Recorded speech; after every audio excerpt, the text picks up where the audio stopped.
Asalaamu calaykum dhalinyaro soo dhawaada kuna soo dhawaada tirig aad iyo aad u qurux badan ninkan la yiraahdo Bukumba difaacaga saa u jeedin boqol koonisaan qaadanaya online ka soo shaqaystay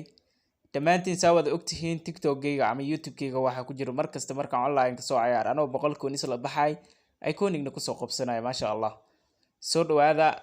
markastiba ani waxaan jecelahay inaan tirig aad iyo aad u qurux badan oo wili fudeed inaan idin soo bandhigo ku soo dhawaada tirigan bilaaw doona wax yar asaas kor u dhahe waa soo laabane ninkaana madaxa ka taabane 1 waad ka laabatay 1 adana ku laabo 2 ka laabo 2 3 marka saddex mar saas u taabato hadana ku laabo gudihiisa fafiiri waxba ka tagin tirigan waxaa laga yaabaa ani markaan dafacan kusoo helay adna ina goolkiiba hada u baahan tahay kusoo qabato waxba ka tagin si fiican u fafiiri gudihiisa si fiican u fafiiri waxba kama tagay mujeedido si fiican u fiiri waxba kama tagay tirigan goolkiiba hata waa kusoo qabsan kartaa ani goolkiiba ugu baahanahay meeshan balseniyo Bukumba ay siiyeen ma fahamtay hore laga tuurana baba waxaas heeyo ma jirto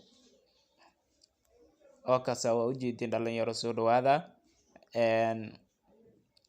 tirigan haddaad difaaca u baahan tahay soo qabso haddaad goolkiiba u baahan tahay ku soo qabso waa tirig aad iyo aad u fiican oo weliba aanan ku soo daalin saa ujeedin markaan tirigan sameynaa waa ku fikiraa iskama sameeya waxaan markaan online ka dheelay tirigan sameey lahay hore aan kaga fikiraa soo dhawaada dhalinyaro ani boqol koonis markaan online saan u soo qaato idinka oo ujeedin aan la soo baxa waan ku soo qabsanaa maasha Allah ninkan difaaca isiin waa ujeedin soo baxa waxaan idin tusay rawaay daraad waa ogeedin gmail-kii leeyahay waxay isiin streekahan iyo ninkan saddex mar ay isiin saa ujeedin waa ka mid hore ay ugu jirin ujeedino hatta kuma dheelin midka labaad waa ka laakiin suya okay waa ka saddexdanba weegan la leesiyay waa ujeedin soo maahan iyo midka streekaha meesha dadka meesha streekahan ay siiyeen kan marweyn ani goolki ninkaana u baahanaa ninkaana ay koonigiisa u baahanaa laakiin waa la igu adkeeyay malahan bye bye